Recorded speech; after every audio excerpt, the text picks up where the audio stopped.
What's going on, everyone? Welcome to Bourbon and Bullshit, the podcast where everyone's welcome to the table to share a good conversation, a great drink, and even better company, and a little bit of BS. So grab a seat, pour up something neat, and welcome to the show.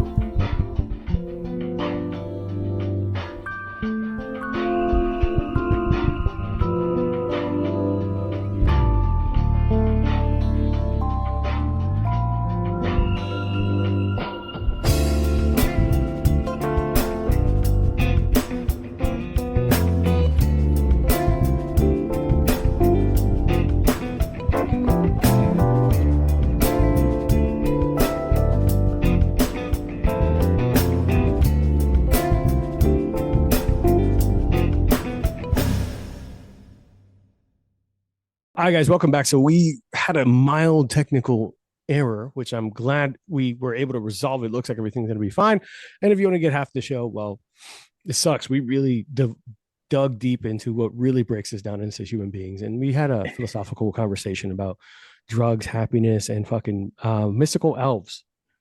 Believe it or not, it got there. Those fucking elves. Fucking elves. But it was a good time. It was a fantastic time. During this break, Jaime was tasked with James was tasked with making his Manhattan. And while I was making my Manhattan, I brought in a visitor. My dog keeps following me around like a Velcro puppy. She is fucking like 7. The big one. She's so for all those who don't know, I work from home now. And since then, she is a part-time employee at my company because every fucking morning she just gets up from her normal bed. Rosanna walks her. They do all their morning routines. When I get up for bed, make breakfast. While I'm making breakfast, she just moves to my home office and lays in the beds there. She understands that now that I'm up, we're going to work, and she puts herself in the home office beds like she's punching in, and like every once in a while she'll walk out like, "Shouldn't you be at work already?" Like stare at me. Is that the missus? You know we're recording. No, right? no, that was my son. My son was telling me he's leaving. Oh, okay. But no, like so she'll punch in and shit. So now like anytime I'm in the office without her, she's pissed. You hear outside the door, meh, meh. I don't no, get out. So the moment I open the door, she like pops out the bedroom. She's like, Dad? It creepily walks into the office. Is it time to go to work? Let's go. She's like, hey, we've been trying to reach you about your car's extended warranty. Just want to talk to you real quick. Do you know that your car's repair costs could be? Get away from me! Like, just fucking go. Let me talk to you about our Lord and Savior Jesus Christ. Fucking yeah, she's staring at me like, you talking shit? Yes, I love you so much. You're so pretty. I love my dog. I adore her. It's just she chews at her fucking feet while we're recording. So enough of that. So guys, so we did task James with making a Manhattan. So the Manhattan, obviously, I'm not gonna lie to you. I simplified why I wanted to make the Manhattan. James has limited experience making cocktails. The Manhattan is one of the simplest cocktails to make. You just had to throw that shit in there, didn't you? No, I didn't. No. It's not talking shit. I wanted to give you no. Hear me out. Stop being so defensive. You have limited experience, so I wanted to give you one of the staples, one of the classics, one of the not easy ones, but one of the ones like when you think of we have the old fashioned, the Manhattan, the Sazerac. There are certain cocktails, the whiskey sours. These every home bartender should know how to do. So I wanted to give you that solid baseline of what's a spirit forward, boozy cocktail with some complexity, vermouth and vermouth.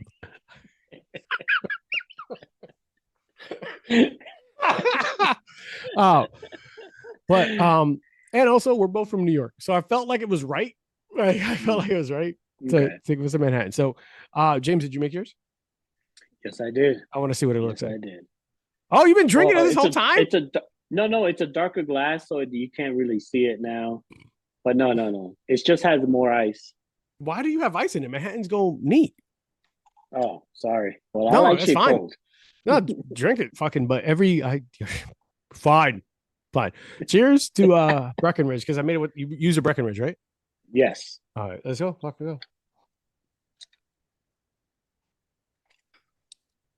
All right, so What do you think? Ooh, he made a face. I'm gonna tell you right now, these bitters. This motherfucker. It's one dash of bitters. It's Listen, not the listen. bitters. Why? Why put it in there at It's the all? vermouth. Why? Why? It's the Why vermouth. put it? It's the Vermont. It's the vermouth. I hate you so goddamn much. It's the vermouth. Why? It wouldn't be anything else other than the vermouth. Mm. It's that bitterness and Guys, so yeah, it's so good news. We were able to save the recordings. So we're all oh, good. good, All good, right. So good. just mid show good news. We were able to save the recordings and the audio. So good shit there. All right. Bet. Good shit. Fantastic. But the Manhattan is it is a spirit forward. The bitters are supposed to kind of offset some of the sweetness that comes from the sweet vermouth. Oh, And the dry well then vermouth. I needed to put a heavy hand on that sweet. That's what I should have done. Look, it's not for everyone, man. The Manhattan's a staple, but not everyone likes Manhattans. And I love you, but it is your first attempt at making one. So maybe at a restaurant or something else, maybe you want to order one and try it out on your own. Nope. But no, just no. No. You're gonna piss off a lot of people. So it's one of my favorite drinks, and I think that I think Justin, he's on one of our episodes coming up. Actually before this one, you might have already heard him. He pops up and we talked about the fact that when I took him to a mixology bar, he had never tried a Manhattan like really classically made. So we're at the Courtesy. Shouts to one of my favorite bars of all time. But it is considered as regarded as the first modern cocktail due to the inclusion of aromatics and fortified wine and all those things. You get hit by all the senses. When he tried it, he's like, this is actually really fucking good. So James, whenever you are in town, I promise to get you a good old fashioned and good Manhattan. I tell you what, these fucking cherries though. This man, you got a sweet tooth. I can't. And also the Manhattan has multiple variations, right? So there's Cherry's Lover Manhattan, which is one of my favorite ones. It will have Americano cherry liqueur, so it gives it a sweeter taste. And obviously, I always go heavy on the cherries. There's like 3 in my Manhattan right now because I also have a sweet tooth. Excuse me, your instructions said 1 cherry. That's what your instructions said. 1 because I wanted you to get the baseline. I wanted you to get the baseline. I wanted you to understand just the basics. And here you are putting 3 in yours. The basics. I wanted you to have the basics. God damn, this man is so angry. Suffering with these goddamn bitters. So of course, guys, more questions for our friendly neighborhood bad cocktail maker. So we talked about the time in the Army you joined because it obviously made sense financially, all that. But prior to that, you were in a unique industry where you met your significant other. Shouts to that industry because my mother actually worked there too. And I don't know if I ever had this conversation with you. My mom and my aunt both worked at the exact same place. What? Yes. So Presbyterian Hospital, shouts to them, is an elderly assisted living facility. Is that what we would kind of classify that as? Is Isabella Hospital? Isabella. Presbyterian was the hospital on. No, you're right. I apologize. 100% misspoke. Isabella. But Isabella, yes, it is a geriatric assisted living facility. Yeah. To this day, still there. Yep, still there. Right by in our old neighborhood there where we grew up. In the Heights. Yep, that's right. So tell me, that's where I started at 18. Okay. 18 years old. You get during high school. Got all these bullshit jobs. Working dead end jobs and video game store. Yeah, all that shit. Shout outs to them though. Shout outs to those video game store. Shout out to GameStop. I'm in there about once a week. I worked at K Video Game City in the Heights. Remember? Oh shit! Damn. Yeah. Now you're bringing it back. Okay. That's Pokemon not there cards anymore, and PlayStation. Yeah, I know. Fucking I looked. Yeah. So Isabella, Like, what brought you into that industry? Like, what made you? Was it Okay. just a fucking job, or is it you actually like little It people? started so when I first said, okay, I need a fucking career instead of a job, right? And I was Mhm. thinking of thinking forward of what could I do as a career, and I said, I feel like I've got a warm heart, contrary to what you may think. I Don't never said you fucking don't. say nothing. Don't I didn't edit nothing. say. Don't add nothing. Don't insert nothing here. Okay? Because I know you. Go but on. but yeah, so I said, okay, let me try to get into the nursing field and all that stuff and hospital work and stuff. So it was a good stepping stone. It was a good entry level as a CNA, a certified nursing assistant. And then in a nursing home, you're gonna do some crazy stuff there as a nursing assistant there. But it's stuff that is all needed and that we all go through. And I tell you what, to this day, I think every 18-year-old should work at a nursing home. I think it should become mandatory, like Israel Ooh, is mandatory that you go to fucking to the military. ooh, The okay. United States should say Tell we me are why. mandating, huh? Tell me why. Why Be, should be, someone that because young work at a geriatric? it is the most humbling experience that you can never go through at 18 years old. To see the end of life and to see what's coming for all of us Mhm, at the end of that cycle of life, that mhm. is crazy humbling. At 18 years old, I was put in these positions where I'm like, holy shit, this is what is waiting for all of us. So doing that, I think it just opened up and it just made me such a better person to be able to comfort somebody at the end of their life and Bro. to be able to help somebody at the end of their life. So that is to me the greatest job I ever had. Really? Oh yeah, hands down. Yeah. Fulfilling. It was Okay. also the hardest, Yeah. like physically, because it's New York City and it's just I hate to say that as a society, we tend to let go of ourselves towards the end.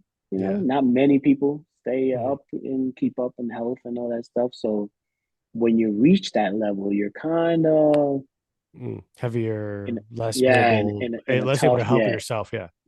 in a tough spot. So it was the hardest job, but fulfillment, like as far as to be able to say that you helped these people who are struggling. It felt like what you were It, doing mattered more. oh yeah, ten That's fair. times, 10 times. And then I do a 360 and join the military. So 360. You mean 180. that's what I meant. That's what I But meant. no bullshit though. Like honestly, that's really interesting. And I like that. I like the fact that we as a society, typically people in their teens, young kids, they think they're invulnerable. They think nothing will ever happen to me. Mm-hmm. Fuck it, we drive recklessly. We fucking do stupid shit. We take pills from strangers at nightclubs. Listen, it's just it's shit like I know you're laughing, but a lot of us have But it's probably done true. some shit It's that true. right Yeah. now we're like, what? No, there are motherfuckers right Mm-hmm. now that I don't even like. What's it? We grew up on like don't take candy from strangers. And then when the moment we're Mm-hmm. fucking like 18 and 20 in the clubs, you're like, Mm-hmm. take the drugs from a stranger. Take Like, it's true. hey man, I'm tripping That balls. is You want true. one? Sure. Rick? Is your name Rick? Yeah. Tim. Who the fuck is Tim? Yeah, I'll take the drugs. Give me this. What's wrong with you? Like Tim and me are best friends. Um, That is so true. like That you is think true. nothing could happen to you. You drive with no seatbelt on because it's not cool. You do a bunch of Mm-hmm. stupid shit when you're a kid. And I think that's actually fucking so brilliant. To your point, if we put people in a situation like volunteer at an old folks home, because Mm-hmm. it'll Mm-hmm. remind you that this isn't forever. Yep. And I Yep. want this is fucked up.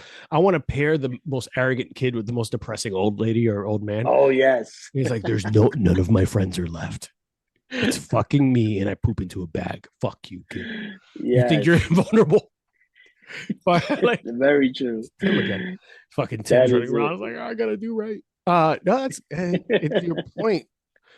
And the previous industry I was in, we did a lot with I did a lot with cancer patients, elderly community. We did a lot with those, Hmm. and a lot of my favorite customers were elderly.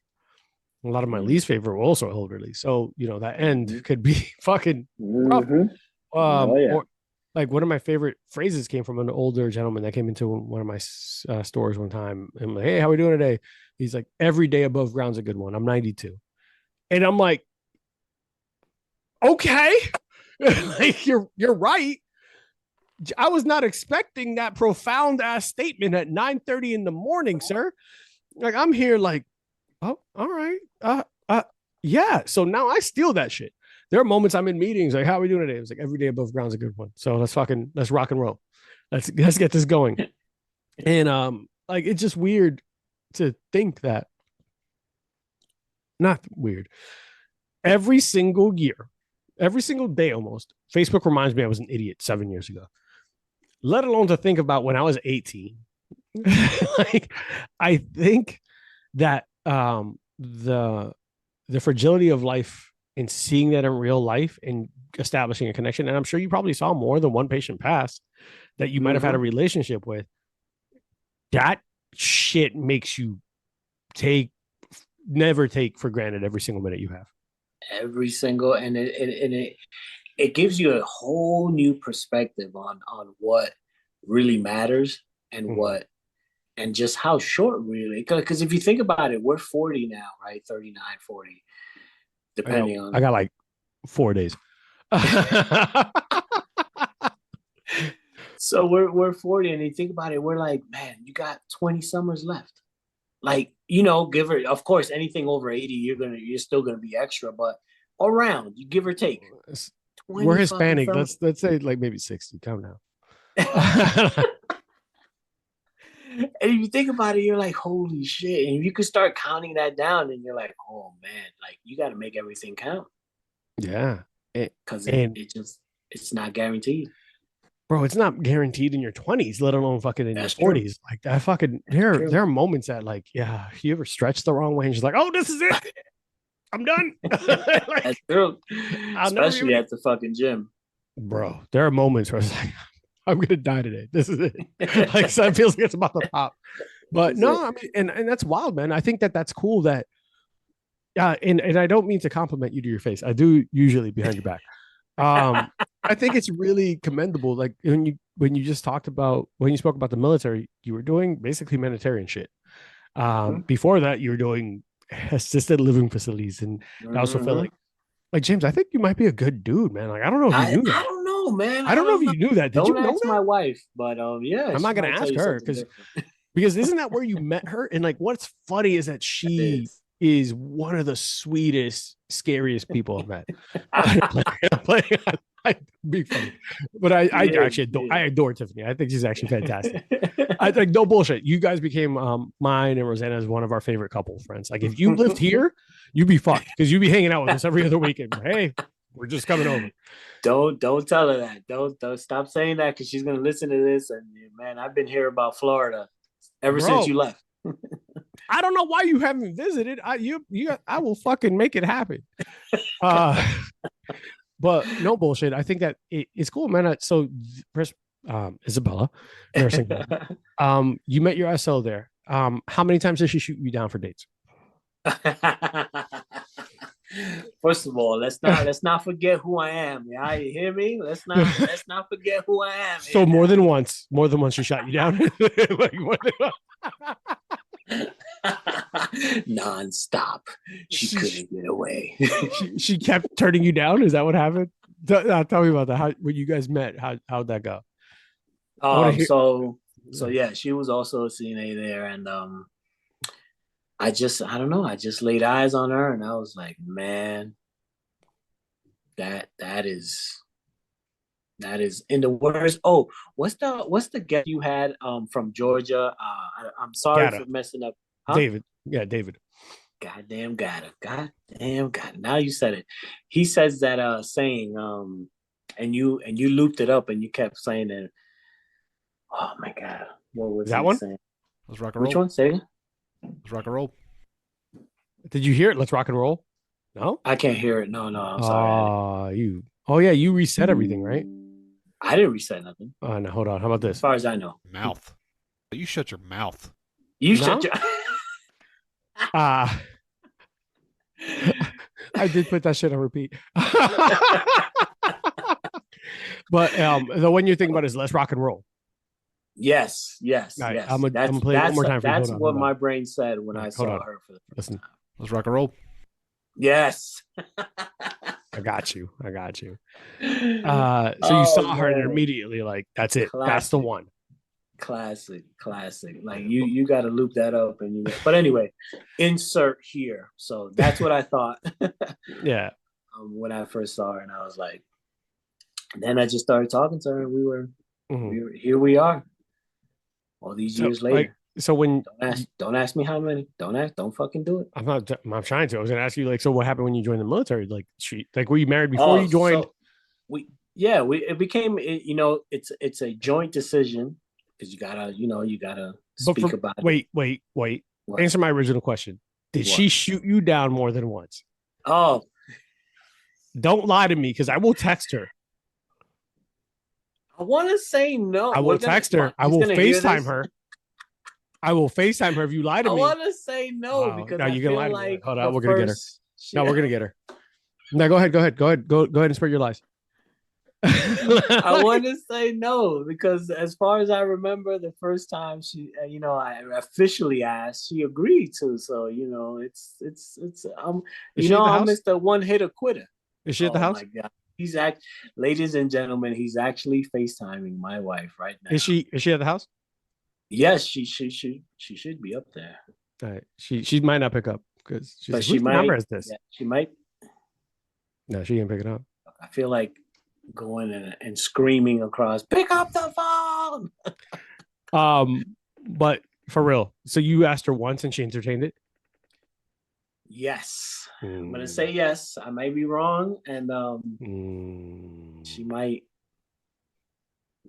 call you a liar. She might, but I'm trying to remember. Got this goddamn fucking Manhattan. Yeah. So cool. So you guys, I just got it like that. Oh my god, I'm gonna call you out so much. Go ahead, tell me all the lies. So you said it's a joint decision. All right. Oh yeah. So it was a joint decision, and we decided because we didn't want to raise our kids in New York, and we wanted the dream, the house, all that stuff, the white picket fence, and that's how we decided to join the military. And okay. And so you guys were married before you joined the military. You did all that, and yep. She bounced around to Missouri, and that was an experience for her. Fucking Missouri. It was a culture shock. It was really, truly the definition of a culture shock going from New York City to Missouri. I'll tell you a quick story. I got a speeding ticket as my first week as a brand new private in the military, and it was only because I never knew what an open road was in New York City. An open road, like nobody in front of you. I never felt that. So you just decided this is time to go fast and furious? No, well, I didn't go fast and furious, but I went above the speed limit because I said, "Oh shit, there was nobody in front of me." So I just hit the gas because in New York, there's always somebody in front of you. There's no pause. Yeah. There's no little bit of a reach, but I get it. Little stretch, a little bit. I just didn't want you to say it before me, just in case. You're not gonna get me, motherfucker. You're not gonna catch me slipping. All right. So you got a speeding ticket. What did you tell the officer? Oh man, I couldn't do that, officer. It doesn't matter what. He wasn't trying to hear nothing. He said, "Here you go," and it was like the quickest shit ever. Like I almost felt like he had it written out already. It was just he had been watching. He had been following you. Like, I'm gonna write this motherfucker up. It was just boom. Here you go. He didn't care about my name. He didn't care about nothing. He just here you go. License, registration, boom, done, in and out. And I'll tell you what, the military likes to make an example. That's their thing. Any branch. They like to make an example. So to make an example for the rest of the company to not get speeding tickets, guess what they did to good old James here? James had to two things. This is the first. Make a homemade sign that looks like the sign with the speed limit. Bullshit. But homemade. Poster board, white poster board, and everything. Was it metal? Right? We're talking about maybe 30 by 30 inches long, just a square rectangle poster board. And I had to draw. Be both square and rectangle. Go ahead. I had to draw the speed limit sign, which said speed limit 30, 30. So, and then in what we call full battle rattle, meaning your helmet, your vest, your ammunition, your cargo pants are full with everything, full battle rattle, the weights in your vest, everything like if you were going into goddamn Afghanistan and you were ready to rock and roll.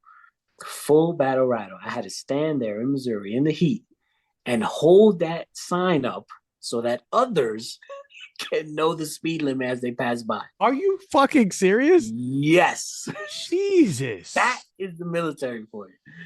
That is a great definition or summary of what the military is. That right there. So, and let's not forget, my brand new sergeant, because you always assign to a senior enlisted member, so there's somebody ahead of you who you answer to. He had to stand there with me next to me because this brand new private who he's never met before, was considered his soldier.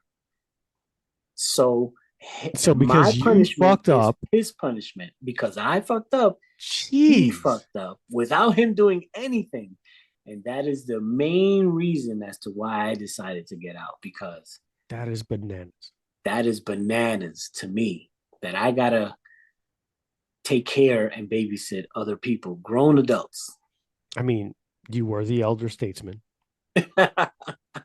So anyway, that was a quick story of what my first week in Missouri was. My first week in Missouri.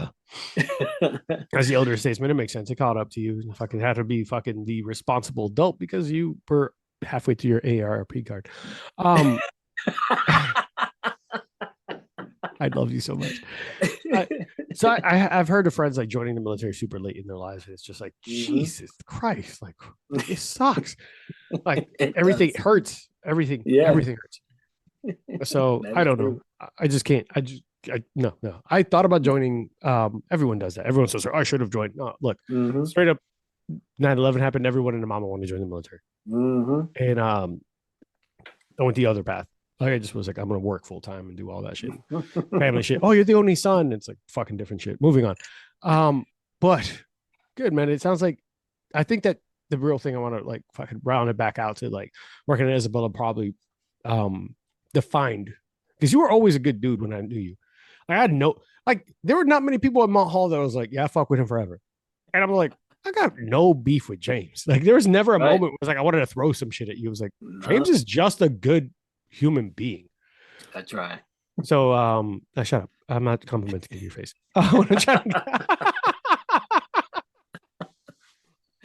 Yeah, but good, man. I think that's cool. And I think we talked about it in other episodes where I think to humble human beings, work in service industry, work in retail, hospitality, like healthcare, and I guess fucking elderly communities, because I think that's cool. And I think there's a lot of schools that do that, right? Your volunteer hours and make you volunteer to kind of humble you, like remind you that you have it great compared to a lot of people.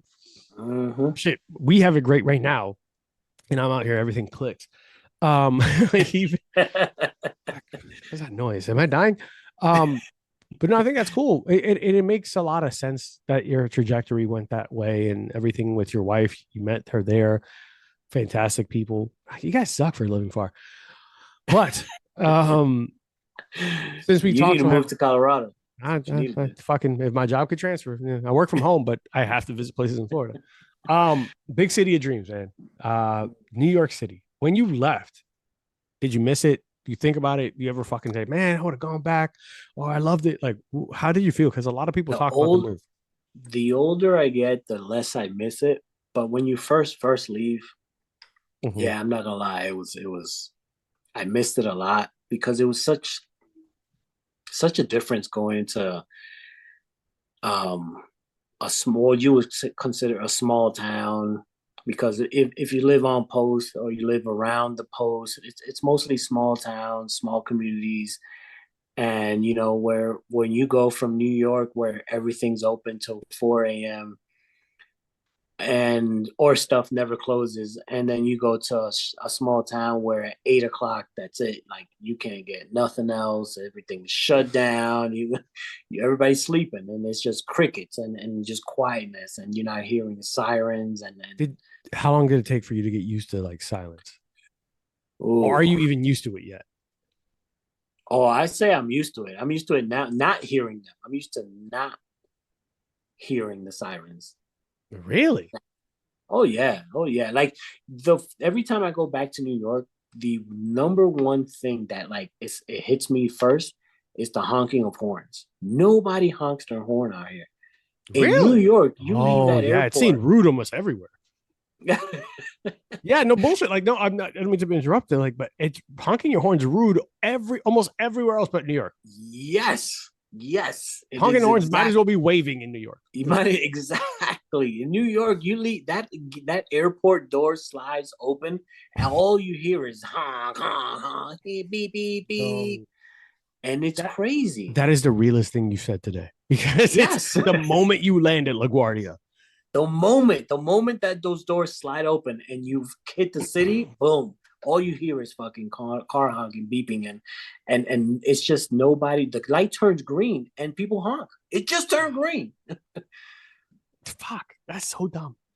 I forgot how fucking dumb that is. Because here we don't honk either. Like we don't. I live in Florida, and so many times I'm just like, no, honking's rude. I'm not gonna. I'm not gonna Yeah. honk at you.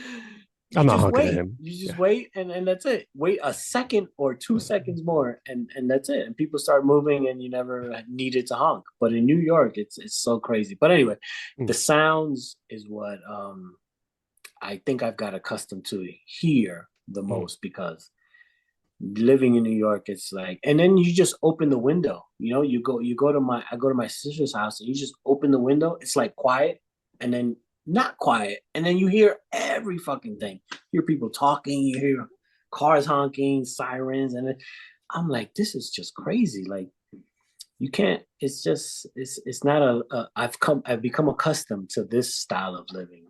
Now, real talk. I'm gonna ask you a real question. Mm-hmm. When you, this is a dumb thing, and I think it's a me problem.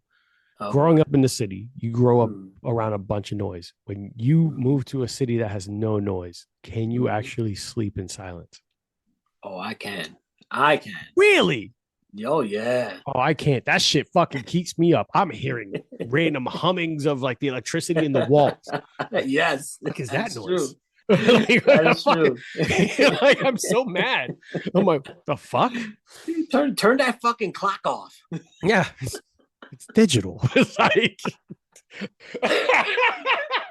it's not even I can hear it. I can no. It's fucking the yeah. It chains of is. the fan clicking fucking keep me up. He's like, what is this? Turn this shit off. Meanwhile, fucking trains could be going by. I'm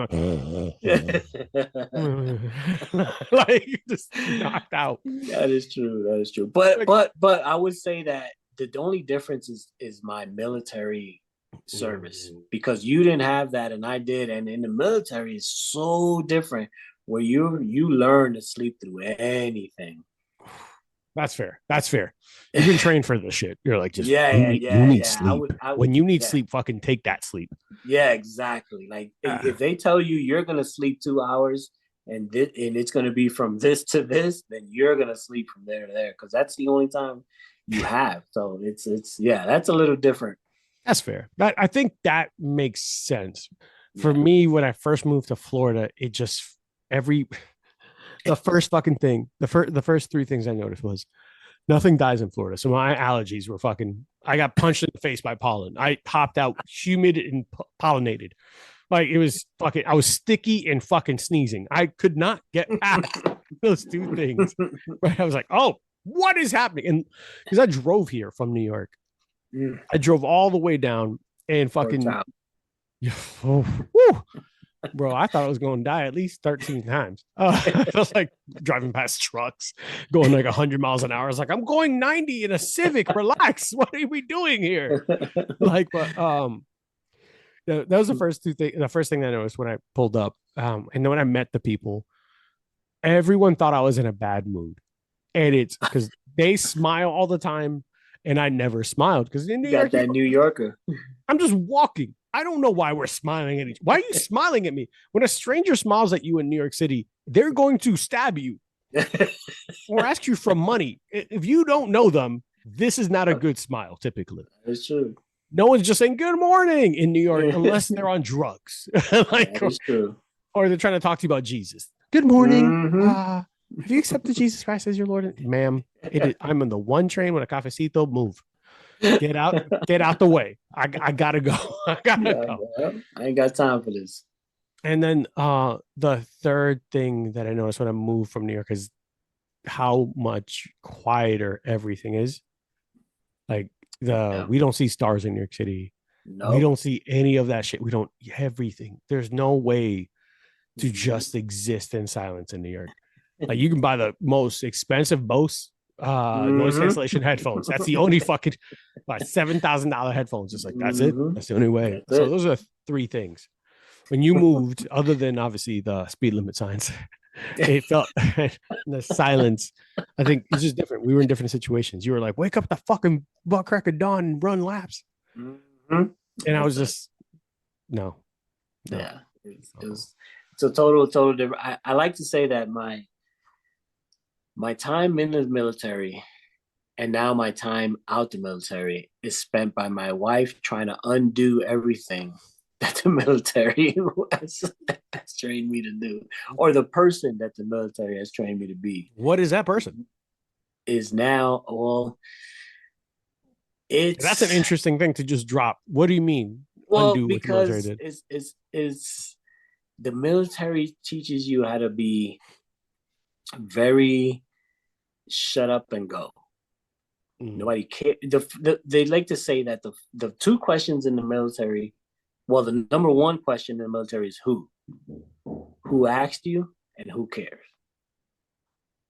Okay. What, you know what I mean? Like, if you got something to say, it's who asked you and who cares. If this happening to me, hey, I can't make who asked you and who cares. So being trained that way is so counterproductive to a marriage. Yo, I mean? Yeah. Yes. Yeah. Because it's totally not the way you should be with your spouse or your significant other. It's so now that I'm out, it's become a whole lot of figuring out that the who way who cared. Yeah, exactly. Actually answering those questions. Yeah, like who it did. No, I shouldn't think like this. I should think like this because this is what is right and this is what matters to my significant other now. So anyway, during your time in the military, did that cause issues? I'm not here to be a marriage counselor, but they're like, was there like a, hey, I'm active, and she knew that that's a mentality? Yeah, it was kind of accepted, but now it's kind of okay. Well, we're gonna fix this, and let's fix this, and let's work on this. That sounds like a Tiffany. That's awesome. That's awesome. And you know, I'm glad that there was an adjustment. Like I think that she communicated it. She's like, hey, I'm not. Yep. No, we're not doing that right now. Yeah, we're not doing that. Exactly. Yeah. But earlier when we're talking about like moving from New York and everything, there's one thing that happens all the time. How many do people ever look at you and be like, oh, yeah, you're a fucking New Yorker? Or is it like does that happen to you at all? It rarely happens, but what I do get is they'll say, you're not from here, but I can't put it, it's like, Yeah. you're from the East Coast. I do get that a lot. You're from the East Coast? I'm like, yeah, yeah, yeah, New York. And they're like, yeah, I didn't think New York, but I figured it's something East Coast. What did they tell you Uh, is the reason that they thought that? so a lot of times it's can they kind of hear my New York accent. Sometimes it may come out in certain words. Like Okay. I know it's mostly all gone, but sometimes I'm talking to a customer or something, and they'll say, "You're from the East Coast." Like I kind of hear a little something in you. So most of the time is that, but a lot of the times they'll. I also it's the way I dress. That's a big New York because I still dress New York. I think. Yeah, you know what? You do. I like I'm not even being a dick. I was like, oh my yeah, he does. So a lot of the times that gives it away too. And that's about it. But it's pretty much when they look at me as a whole, they know, okay, that's not you're not a native Coloradan. That's funny because I think for like what I've run into more than once. So I get the you're not from here. People automatically like, well, this motherfucker isn't from here. Especially because I talk a lot. Well, one, I don't when I first moved to Florida, I was you know how New Yorkers we have to dress bougie for no good Mm-hmm. reason, right? Like we just fucking Mm-hmm. at all times we show up to everything just like what's up, like I'm ready to go, look, fly, whatever the fuck we can. And I didn't like I wasn't used to people just dressing casually. Um, and then I so people were like, "Oh, you just seem overdressed." Whatever, blah. Digress. When people finally found out, there was a shift, right? So when I would revisit New York, I would have people say like, "Oh, you got too nice. You're like you're soft now," or like, "Hey, you seem too friendly. Like, stop smiling at random people." It's like, I am so sorry. Floridians, if I don't smile, I'm a dick. Here, if I smile, I'm a dick. I don't know what to do with my face. Like this is What do you want from me? yeah. And then when I visit New York for a prolonged amount of time and I come back, I'm kind of a douche to Floridians, and I don't know how to be. The other thing is I get, and it sucks because I have to explain it all the time. Like, oh, I didn't know you were from New York. You're way too nice to be from New York. Uh, And I'm like, I don't understand why you think New Yorkers are rude. Like, oh, New Yorkers are infamously rude. I was like, no, no, it's not that. New Yorkers are nice, not polite. We are good human beings. yeah, We just don't have time for all the shit in the that's middle. right. Man, we Like, got somewhere to be, yes, and we're already late for it, and you're yes. interrupting that. And there's this big difference of like kind but not nice. I'm a excuse me, I'm gonna look it up. Like a kind but not nice. There's a like Californians will be like, oh, like they'll see you on the side of the road and go, and you'll be on the side of the road. You have a flat, and you're like, oh my god, I am so sorry. That sucks. That stinks. And they'll drive away. They'll leave. Where a New Yorker will pull up, like, are you a fucking idiot? Do you not know how to change a flat? Move, fucking, and they'll help you. They will fix it and talk shit the whole time and be like, you good though? Are you good? Yep. This fucking You're good. jackass. Learn how to fucking change a tire. If you need anything, here's my number. I got my cousin in the Bronx. He'll help you. He has a shop. But tell him I'm gonna tell him that this fucking idiot's gonna call. Like they will talk shit the whole time. They're not nice. They're kind. Mm-hmm. And I Mm-hmm. think that I'd rather have that any day of the week Oh, than yeah. someone who's polite but fucking a piece of shit. And when when I talk to people out here, they're like, yeah, you don't come off like a normal New Yorker. It's like, why? What the fuck? You get protective. You're like, what the fuck does that mean? Like, oh, you're a nice guy. I was like, listen, if every single New Yorker stopped to smile and wave at the person they walked by, they would still be standing on their street. Because we run into so many people, we interact with so many people every single day. Like what Floridians and other people don't understand, who aren't from big cities, is this is public transportation. We're walking left and right. In Florida, I get in my car. There's like 20 minutes before I interact with another human being.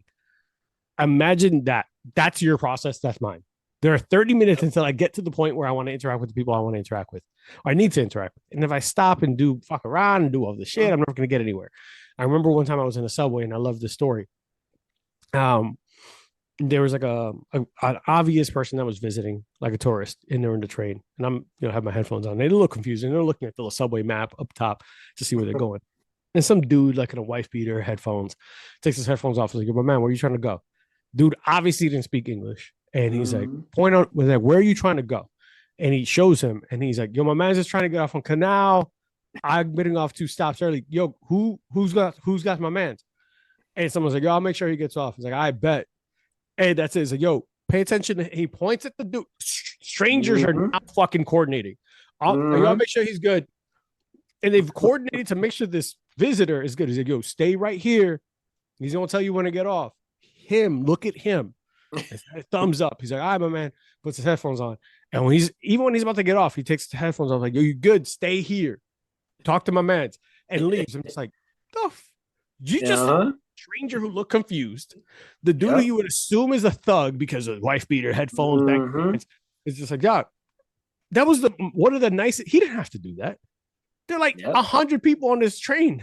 Like, and kind but not polite, just like you said. Kind but not nice. We're not nice, but we're gonna help you.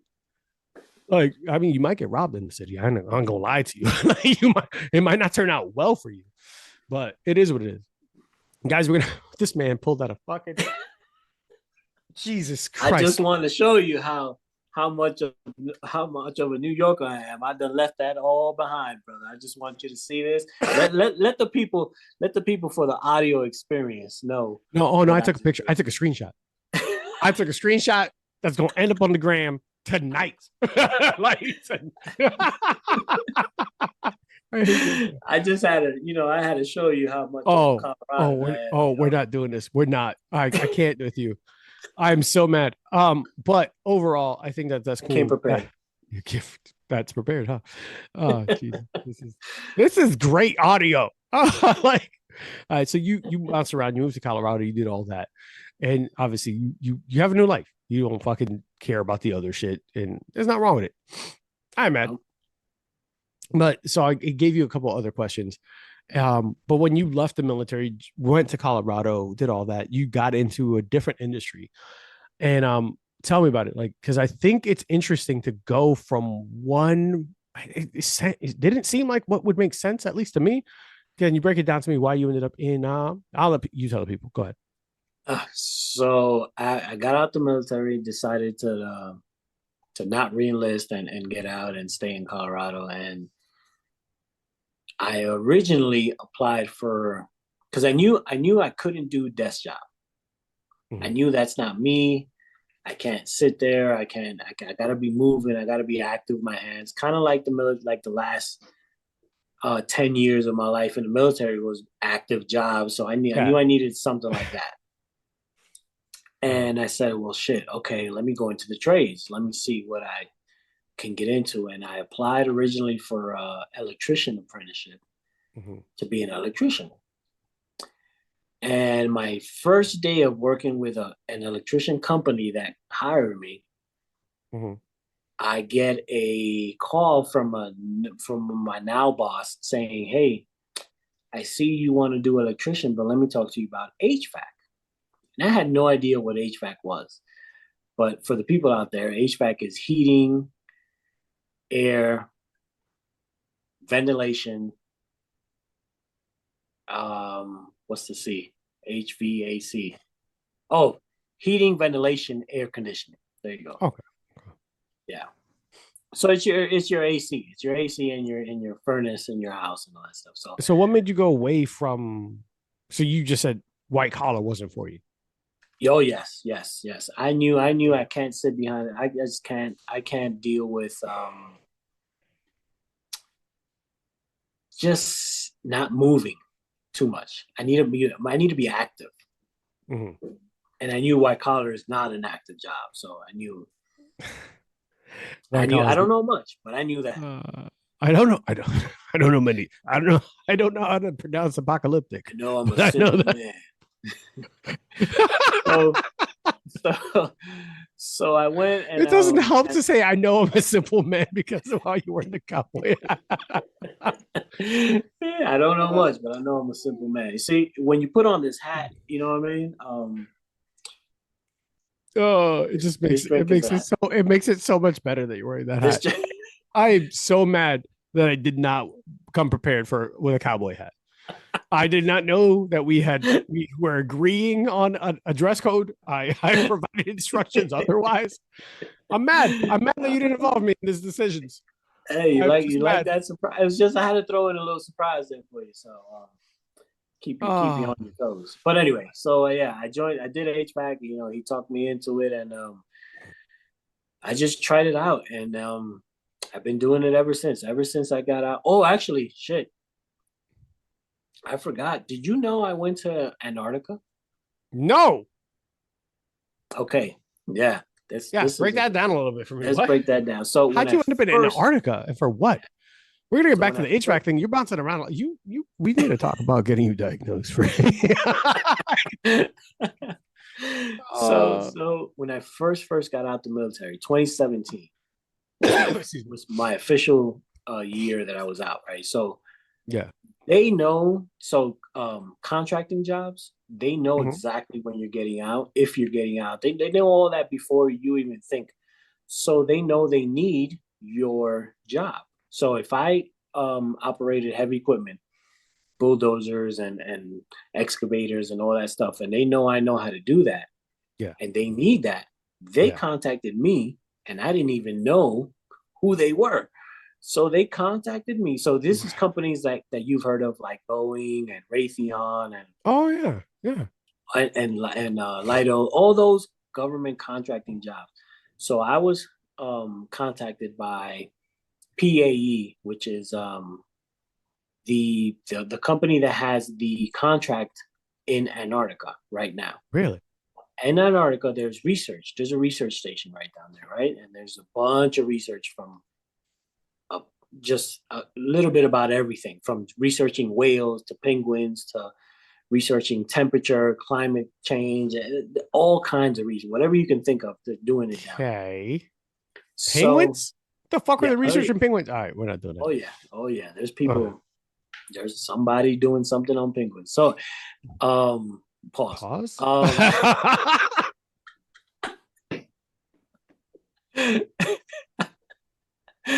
Okay, so Mad. I'm mad at both of us because neither one of us hesitated. Go on, my friend. they contacted me and they said, "Hey, we see that you're getting out. We see that we need your job, your expertise down here." And I asked what it was, and guess what? When the planes land, they need somebody in heavy equipment to move that snow, because of course the planes not can't land if there's snow on the runway. So Fair. I spent a whole year in Antarctica, 2018, Mhm. moving snow. To say the least, Antarctica. Antarctica. in Antarctica. So we flew to New Zealand. From New Zealand, they fly you into Antarctica. Which, by the way, civilians cannot go to Antarctica except by, I believe, a cruise. There's a cruise from like Chile. You know, Yeah. the southern tip of Chile goes kind of close to Antarctica, something like that. But as far as the research station and the real Antarctica, the South Pole, you have to be part of some government contracting job to go down there. So the South Pole. Who wants to go to Antarctica for shits? Listen, Like, what's happening? If somebody contacts you and said that, are you gonna say no? I said, oh hell yeah. Oh, you know what? That's fair. That's fair. If I get a phone call, say, hey man, Yep. You want to go somewhere that you would never want to go in real life? There you go. That's exactly how they posted. They said, this is a once in a lifetime. You would probably, when are you ever gonna go there? I said, fuck yeah, sign me up. And then about a weekend, you're like, this is why no one came here. this is why no one fucking because holy shit, what a mundane place. I'm talking about, it's Groundhog's Day every fucking day. Every day must have been terrible. Oh my God. The same fucking day over and over. So I did the same job. I cleared the runway. And you know how many times you got to clear the runway? Probably a lot. You know how many times it snows? All the fucking time. It I is mean, Antarctica isn't known for much. Like, it snows definitely it one. is the most beautiful yet Really? most boring place in the world. It is beautiful. There's mountains in Antarctica. There's a active volcano in Antarctica. You can Google all this shit and all that stuff. Wait, did you say there's an active volcano? Oh, I did not know that. Yes, yeah. It wasn't dormant last time I was there, and it was still considered active and all that. But of course, it's been what you would consider dormant for years. But the scientists still said it was active. Whatever. Either way, I did the same shit. I moved fucking snow up and down this runway, and 3 runways they have that I had to maintain. And you just move fucking snow every day. I don't want to lie to you, man. That seems not bad. I know it sucks. It sounds like it's groundhog, but you're doing a job that's like, I'm just gonna shovel, plow snow. I'm assuming you were paid well because it's Antarctica. Oh yeah. Oh yeah. Yeah, So yeah. so yeah, the pay was well, but you know what sucked is when you're contracting. So I went from the military to contracting, right? And not knowing what's the difference. It's Okay. kind of the same, but not really. Because contracting for the government is just like being in the military, except you're not wearing a uniform. You follow the same rules. You're just wearing your civilian clothes while you're doing the job. That makes But sense. other than that, it's still pretty much just like being in the military. So you do the same stupid things. You deal with the same stupid problems. No speeding Just like signs, all right. you deal with all those emails that could have been dealt with in a text. Yeah. We're not doing that today. We will do that personally. Shit. Just like that. Yes, the military is the same way. Like there's these meetings for the dumbest things and anyway. But yes, I was in Antarctica. I pushed some snow on a runway, maintained them, and saw lots of penguins, seals, which by the way I learned that if I was an animal, I think I think I would be a fucking seal, hands down, buddy. Because goddamn, what a life! You mean to tell me that I can lay down here and do nothing? They get fucking beat with bats. Do people still kill seals randomly? Not in Antarctica. Not that I saw. Well, because nothing's happening in Antarctica. Nothing. You mean to tell me that I can lay here for all day long and do nothing? Oh yeah. My animal spirit is a fucking seal, and I ain't ashamed to say it. But no, really, mine is a hippo. Is a hippo? Oh, that's a tough fucking animal there, buddy. Yeah, because you want to know why a hippo? Why? Because imagine the level of petty and fucking just straight up just malicious. They are vegetarians and they kill more humans than lions do. Like because you showed up to the wrong neighborhood. Because you're in their neighborhood. You're like, I will kill you. I don't even want to eat you. I just want you to not be around. I respect that. That is true.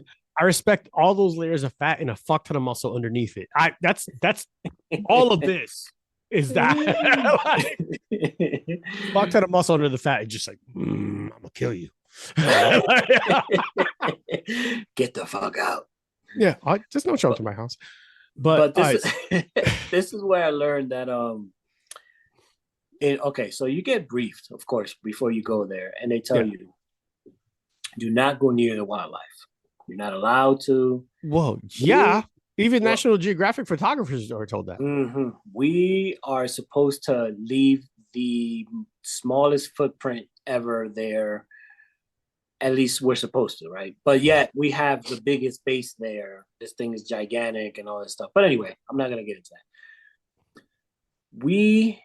that. What they don't tell you is that there's on the ice, the penguins aren't scared of you.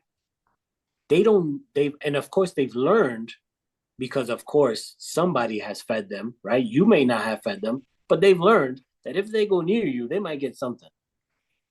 So yeah, because I would treat a penguin. So I'm not because Like straight up, if a penguin comes up to me, he's like, "Hey, buddy," like, fuck, what do I got? That's exactly what has happened, and I guarantee you, somebody, and they're not gonna come up to you for no reason. So, but that's what they don't tell you is that the penguins, you're not supposed to go near them, but they literally wobble their ass as soon as they see you, they're coming towards you, and it's not to like attack you, nothing, but they're coming towards you for food because they think you have food. Be honest. How many times did you feed him? You're not there anymore. Just tell me. I will tell you the truth. I will tell you the truth. I was so scared because so when in the briefing, like you can get sent home, and if you get sent home, you don't get your bonus. You don't get no more money. One, never mind. And two, you don't get your bonus that you would get if you complete the contract. So I was scared of that, but I'm literally here running away from something that's chasing me because these goddamn penguins think that I'm going to give them food. Oh my God. I'm imagining the visual of you getting chased by penguins. There's like the seagulls from Finding Nemo. Mine. Just exactly hoping, they're hoping you have monkey jerky in your pocket. Hashtag earlier in the episode. I am literally in my piece of equipment. I spot the fucking little black thing in the distance, and of course it's a fucking penguin. And I'm like, God damn it, here comes a penguin. And I'm literally turning around trying to evade this penguin, and it's coming right at me because it thinks I'm gonna feed it. So anyway, I say all that to say that nothing on the ice is scared of you because everything that they fear is in the water. So their predators are the whales, the leopard sea lions and all that kill all those stuff. Everything they fear is in the water. On the ice, which is where you are and the people they're vibing. They're vibing. They don't, not the seals. They don't move out your way. They don't do they don't do nothing. I'm thinking about this like, excuse me. He's like, yeah.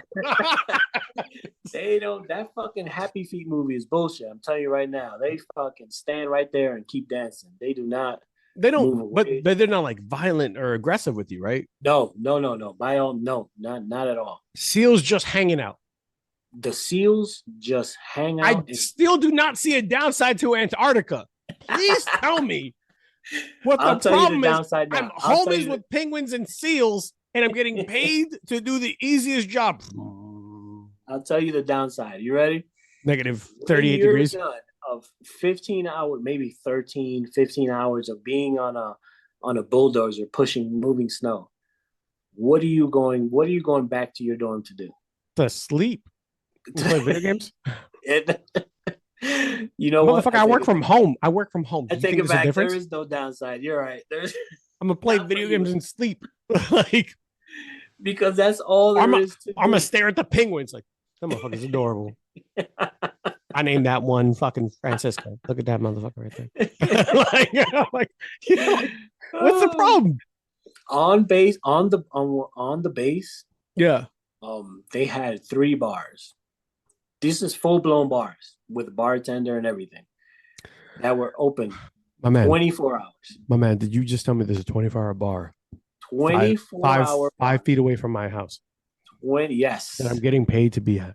That you're getting at when you're off duty, and you're not working. And if I want to go outside with my frozen drinks because it's negative 100 degrees, there's a seal that's still like, hey man, I get it.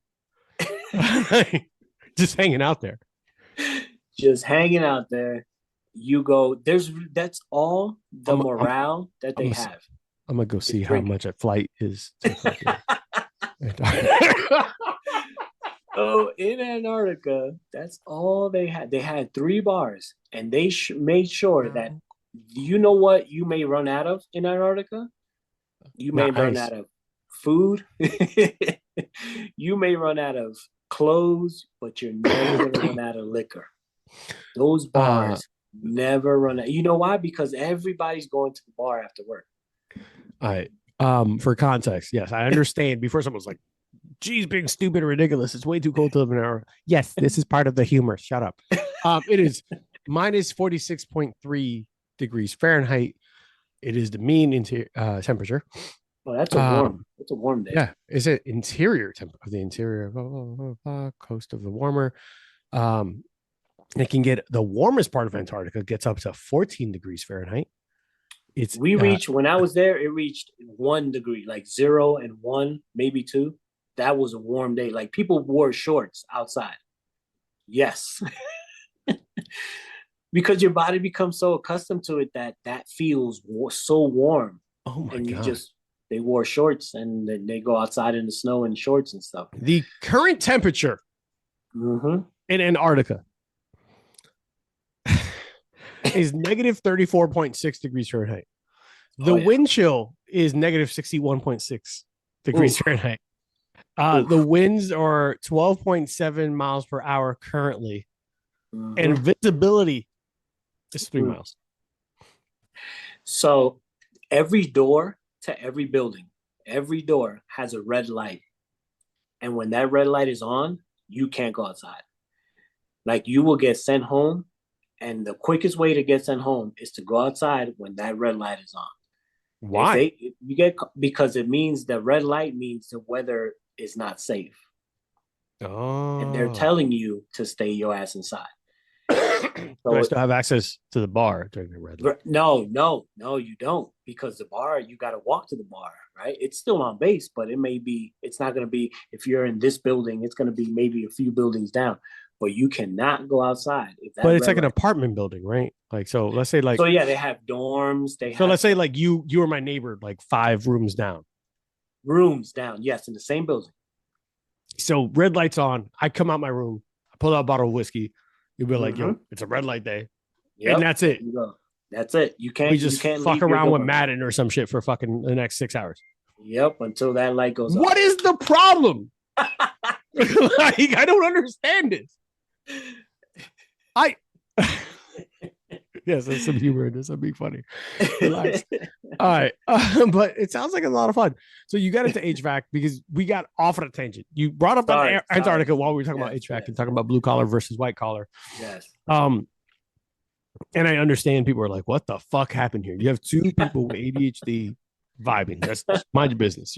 It's funny. So blue collar living. So you got into HVAC, you did all that, and you never really considered white collar because it wasn't for you, right? You're just like, I can't sit behind a desk. Yeah. Now, as a blue collar employee, and there's a deep question hidden in like a fucking bit of a humor here. Do you ever feel like your job is like shitted on, or like you're underappreciated for what you do? Oh no. I would say the complete opposite. I feel like every time I go into somebody's house and fix something, it's like they see you as Jesus himself has just walked through the door and he's gonna fix it. But to say that, I'll also say that pressure that I get when I go into a home, because they think you're gonna fix it. And sometimes you do. Most of the time you do. But there's that one little chance that you can't. Where they don't treat you like a human being, where they treat you like shit. That pressure builds up, and they're like, you can see it in their face. They're like, oh man, I thought you were gonna be able to fix it, and so you feel like you've let them down in a sense. But sometimes fucking humanitarian in you again. Look at you. There you go. That's me. That's what the therapist says I need to work on. Or you might have got a notification letting you know that I tagged you in the New York Cowboy post for Instagram. Oh, this man is checking in real time. No, so the reason why I ask is, so recently, for people who don't know, I transitioned from what would be considered a blue collar crime, blue collared crime. No, I did not commit any crimes. Blue collar job. So I was in retail for a very long time, where you get yelled at by Karens about expired coupons and all that, and transitioned into what would be considered a white collared job. And there was an interesting moment. I don't know if James is paying attention. I am paying attention. Very interesting moment. There's a very interesting moment where I had to interact with people that all right, so I'm going to give background. I'm going to give more background. I'm going to try to be careful. I volunteered because I have a business degree. I have all this, and I volunteered for this organization called, but it doesn't matter. but it's Latino professionals. And I was in it as a retail pharmacy management. And it, I was seen as like, yeah, cool, that's awesome. Like, oh, you guys do so much and you get underappreciated. And there was always a certain context of like, yeah, I'm trying to explore other options and I want to move into a different industry, maybe looking for something to expand my horizons. But I thought everything was cool, copacetic, kosher. I thought everything was even until I walked in and told him I left that job and now I'm in a corporate role in a different field. Now I'm in white collar position, and the same people that I've always interacted with suddenly were like, "Oh my god, that's so awesome! Like this is a real career move for you." And now and then they started just treating me different, like a lot more elevated. And I'm like, wait a minute, you by just context, I was like, you respect me more now? Like people were asking me for oh, we should network. Here's my number. I was like, you've known me for 5 months. Now suddenly we're exchanging information. Homie, do you respect me more now because I'm white collar? And I was like, I am literally the same person you were with 2 months ago at that volunteer thing we both were at.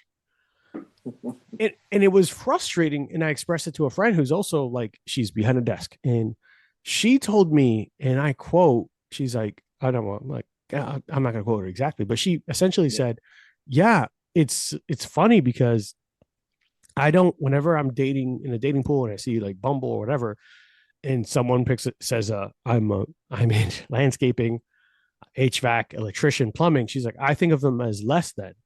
And I'm like, and I love the fact that she was transparent. I love the fact that we had that conversation. And I'm like, why? She's like, I don't know. It just, and there was that push for education, like, like late 2000s, whatever the fuck it was. And instead of trade, like, hey, get into college, into the trade. And we had the whole conversation about how tradesmen, plumbers, electricians, HVAC could easily make more than what someone who would be seen as white collar and that like office person. I told her the perfect example. I have a friend who does landscaping and he's driving a car that I'll never be able to afford. Let's be clear. And he runs a landscape company and he does commercial accounts. He does all this shit. But on paper, when I told her, I was like, would you have dated the dude who comes home like that? She's like, well, like I just want a guy who's more educated. I was like, what? Why? Tell me what about it? She's like, well, I know he has a future. I was like, the man who runs a company who makes like $150K a year. Yeah. And he's running a fleet of people, a businessman who is doing something like, yeah, you can get insurance. He gets private insurance. So if that's the answer. That's not it. Retirement plan. He has a relationship with a bank. Okay, go on. He has a business account. He has all that. What is the difference? And it broke down to that status of like white collar. I don't have to get my hands dirty has now been idolized.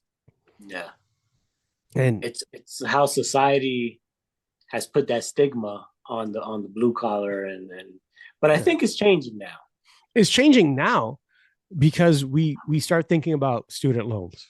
We start thinking about the fact that your local waste management representative or garbage man makes more than the educators. And I'm not shitting on anyone. I'm not shitting on either one, blue or white collar. It's just it's crazy how like just enough fucking, like you would say, brainwashing makes someone like just say like not respect blue collar. And when we sit there and go through everything, what is it that you respect about white collar? And it's like, oh, they have a career. Okay, running a company, a private business, they're their own boss. They make their own hours. They have employees. They make more than the dude who's working in the fucking office as a fucking business analyst. What is the problem? Other than he's going to come home with a tan every day because he's like, he has to spend more time cleaning. He has to spend more time cleaning his nails. Like, what is the problem? And he has no student loan debt. And like, what is the issue? That's what we have to, as a society, get away from. But right. I think it's changing. I think it's changing now, and I think we're headed in the right direction, but for all the wrong reasons too, because we're only doing that because we're kind of being forced, and society's seeing how they're valuable. Yeah, student loan debt and all this debt and money. It's just really because money is opening people's eyes and stuff. I think that, and I'm pretty sure I saw a number where it's like people getting into trades are significantly lower than it used to be. Mhm. So now these like HVAC, like linemen's what Yeah. a perfect. You need them. Storms, everything, Mhm. fucking like just regular incidents happen. Like they could travel around and make a killing Yeah. because they're so sought after, and like the need is overly fucking just out there. Like it's so high up there. People are like, hey, I need people who know how to do this. I need people who know how to do this. There's only so many people who need to fucking know how to make an Excel spreadsheet. I don't like that. Doesn't help me to get my AC back on. That doesn't help me getting my car running. That doesn't help me to make sure, hey, there's a leak somewhere in my house. I don't fucking care what your PowerPoint looks like. Your PowerPoint can be fantastic. That's great. And I think there's room for both, right? But I asked you that because when you went away from white collar to blue collar, you're like, no, I can't do that. That's shit. And I went from I went from blue to white. And I say this with all love in the world for my new role. I am every day itching to run around and do something. I'm starting picking up projects, starting around a house. Like there's a part of me is like, am I built for white collar jobs? Like, am I like I could do it, but now you're looking for stuff to do now. I'm like, hey, do you need me to go on a site? Do you need me to go somewhere? It's like, no, it's fine. Stay home. It's like, I don't want to. Like, do I have to? I won't charge for mileage.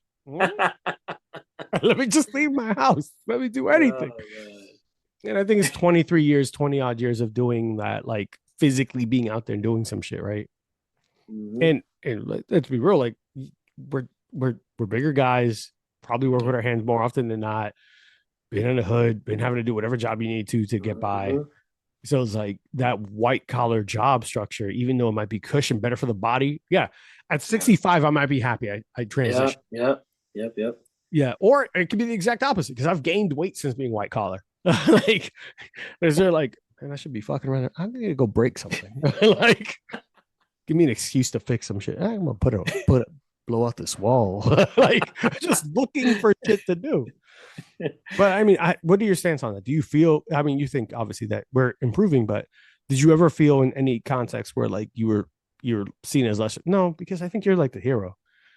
To your point. Yeah. I would say I can only speak for my like HVAC industry, and then again, it also depends on where you're doing HVAC, and all that stuff. Because I picture doing HVAC in Florida, that seems like a whole different ball game. That's just lucrative. I'm gonna tell you right now, as a man who's had a call on HVAC, dude, a non-racist rich HVAC dude, there's a racist HVAC dude. I know we're not gonna talk about that. It seems like a whole different ball game, but just being here in Colorado and then doing it, it just seems like I'm always looked at as the hero when you come into that door and you're like, oh, thank God he's here, he's gonna fix it. And most of the time you do, and then everything's fine, and they praise you and thank you and all that, and you get gifts and all that stuff. So yeah, I mean, so far it's been that.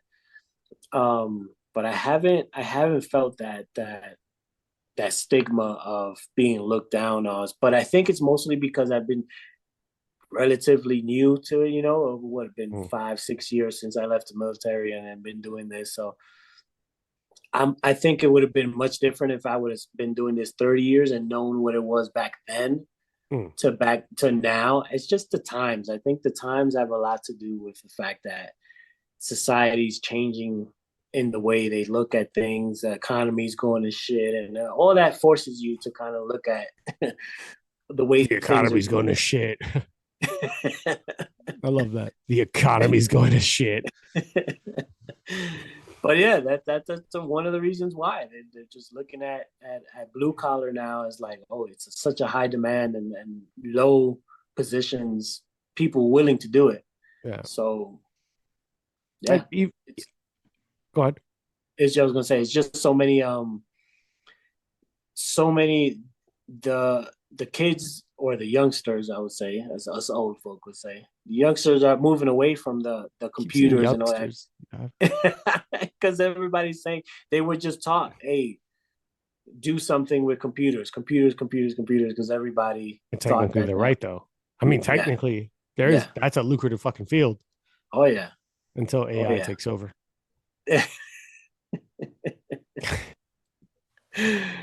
but it's moving in it's oversaturated, so it's getting harder and harder, and then nobody wants to do the blue collar anymore, so the need is there, and then when you show up to the house, man, it's like you're the shit.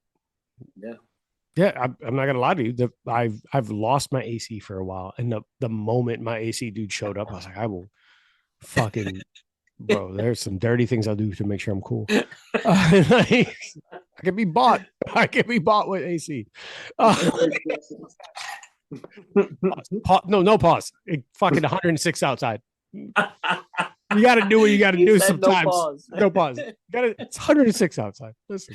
Unpause. Resume. Unpause. Resume it. Resume. Fucking play it back. Listen.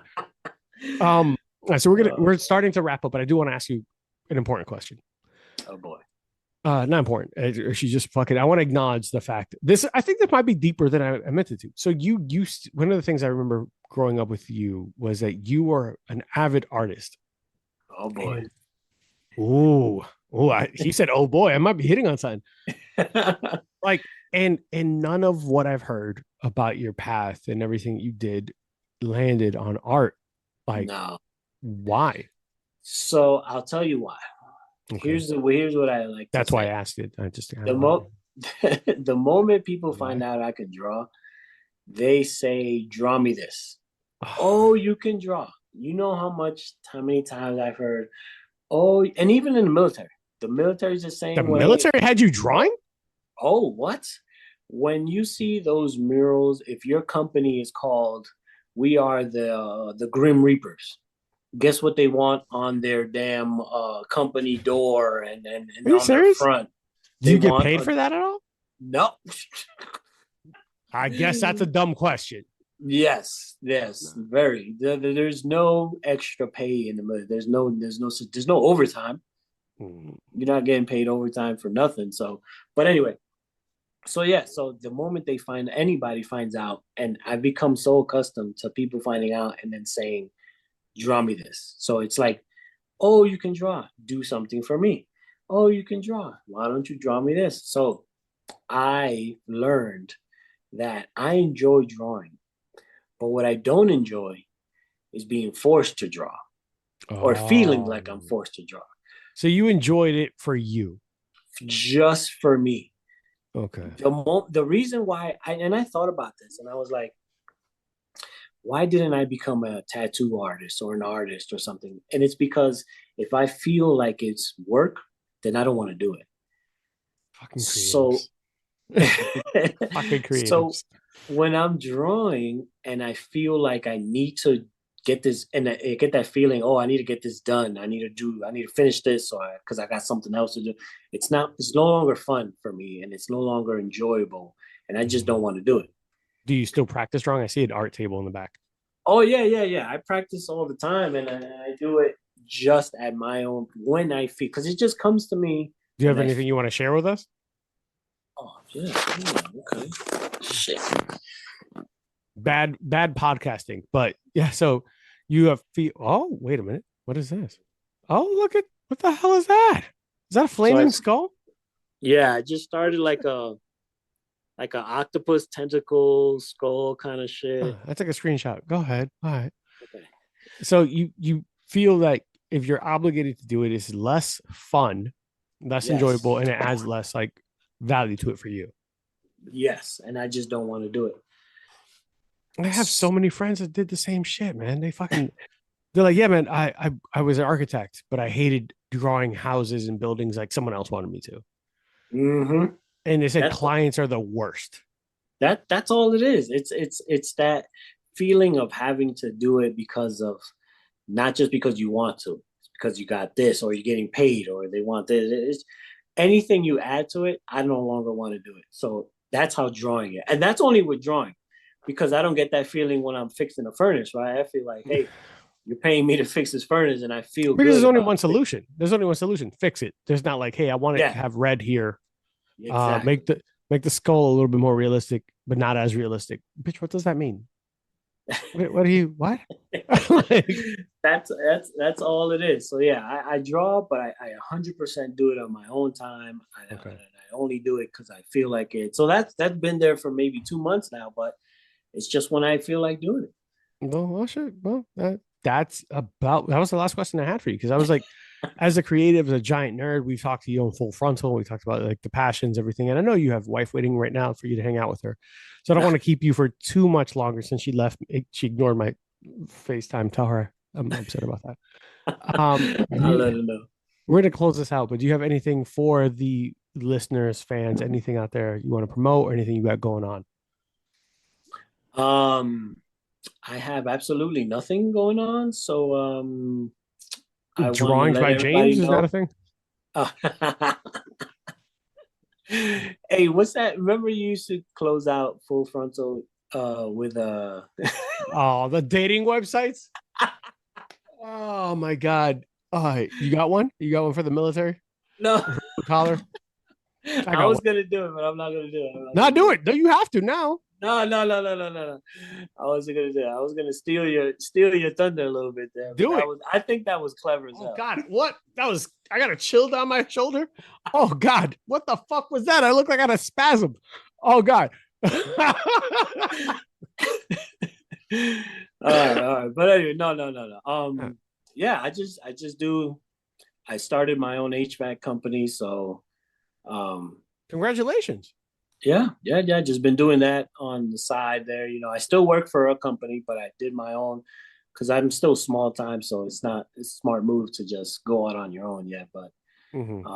I'm working my way there, and then I'm just working and listening to bourbon and bullshit, and And then you know. where can people find you on Instagram and all that? Is it the New York Cowboy? 1984. Naked cowboy. Naked New York Cowboy. 1984.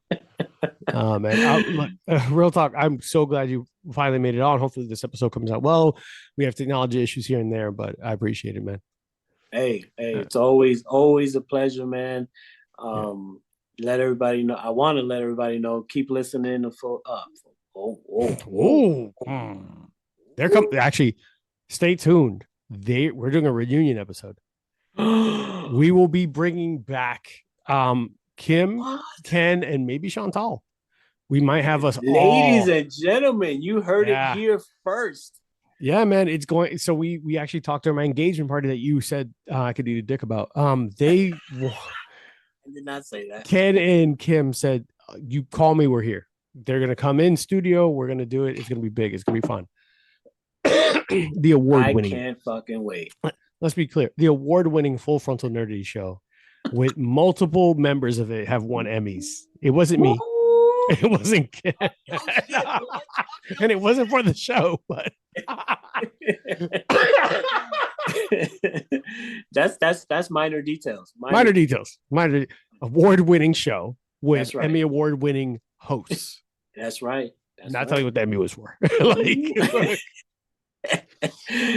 but yeah, I just want to give you your flowers and say keep up the great work, man. We're all listening, and man, you're an awesome guy, and Rosanna's all right too, but you're an awesome.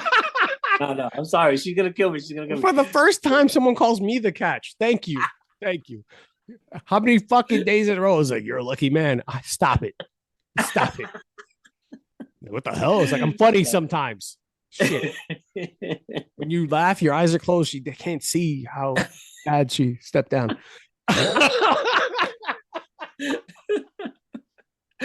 Oh man, all right. No. You guys are doing great. I can't wait to be there at the wedding. You will be invited. Okay. No, what? You will be invited. I'm saying you are invited. You said we'll see if you invite me. I was about to say, boy. The hell? I'll invite myself. Bro, I remember real quick thing. I remember Tiffany when we were at the mountains brought her professional camera, and I was like, "Oh, Tiffany thinks I'm about to propose." Like she's out here with fucking top-notch camera. Oh my god! I was like, she's here with the best camera ever because we're in the top of a mountain. It would have been perfect. I was like, this. Tiffany, I love you. Tiffany, I enjoy you, but stop. I did it in my own time. I did it my own way. It's fine. Thanks, man. I appreciate it. And we're gonna keep trying to do as much as we can. And for anyone who's listening, James has been like day one supporter. Like I inherited tech and I inherited fucking gear. And I was doing my best with what I had. And James is like, yo, what do you need? I was like, I don't need, look, if you want to throw shit in, blah, blah, like we have people like helping me out because there's costs. There's a lot of things that come into making the show. Oh, yeah. And I'm one dude.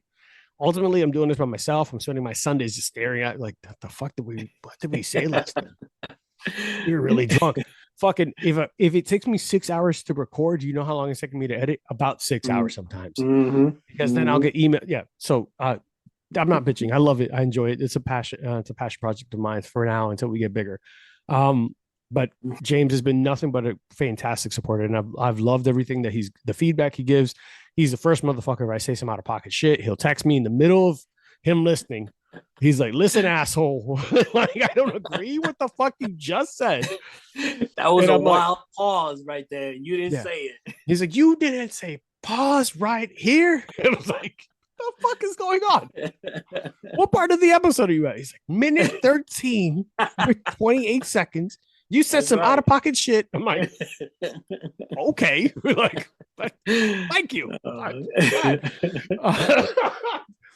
I do want to thank you for coming on and hanging out with us. It's gonna be a great episode, I think. And it just, and honestly, I want to thank you for opening up for a lot of those things, like the military shit, the humanitarian shit, the pronouncing of things.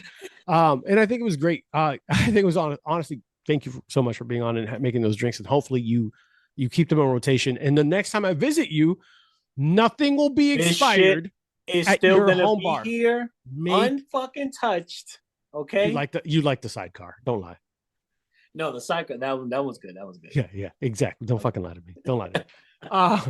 But guys, for all those who are tuning into the show, make sure that you follow us on socials. It's at bourbon_and_BS. We have a lot of really good episodes coming up.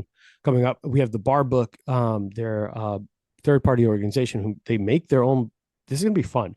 So they have an app and they have a podcast. Their app is basically like categorizing and featuring spirits and from specific distillers and rating and talking about them, telling the history. It's almost like a Facebook for alcohol. Wow, I hate myself. They're going to be on soon.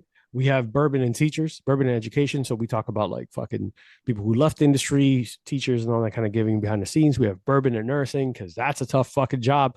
We have bourbon and blue collar part 2, which will be we have construction and truck driving. We'll have a bunch of people coming up. It's going to be a lot of fun. We have a lot of really good shows lined up. I've been enjoying it. You could also find me at bluecollarbays.com, where HVAC that ass is my username. That's not a thing. I knew it. HVAC that ass. HVAC that ass. That's just a shout out to fucking Full Frontal. And we're gonna do the reunion episode like we mentioned. But also check out the show, share it with your friends. It seems like one of the things that everyone is enjoying and I'm getting a lot of hits on is the cocktails that we've been making. So I did buy books from Death and Company. If someone wants to buy me glasses and stuff from there and barware, I will welcome it. But we have 2 of those books. So we're going to be featuring cocktails from there. But it seems like that's hitting. That's landing. If you guys want to keep seeing more of that, let me know. And I'll keep making these videos. I'm going to tell you the truth. Some of these videos take an hour to make a 3-minute video. So tell me what you want to see and I will keep making it. If it's not landing, tell me. But as always, guys, don't text your ex. Avoid Amazon one click buy. Fucking for real. It gets dangerous real quick. And Gato will always tell you it's just let's rock and roll. We're gonna close out there from our sponsors. And guys, be good to each other and just drink some bourbon. Don't be James. And enjoy your Vermouth. All right, bye guys. Later. Today's episode is brought to you by Burn Termite and Pest Control. I first met Joe Byrne on Full Frontal Nerdy Show and decided to give his company a try.